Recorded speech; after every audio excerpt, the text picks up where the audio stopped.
Efendim, bu hafta Türk mavisini süslediği Ay Yıldız'a selam verdik.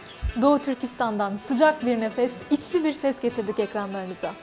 Biz haftaya yine aynı gün, aynı saatte TRT Avaz ekranlarında olacağız. Ama şimdilik hoşça kalın.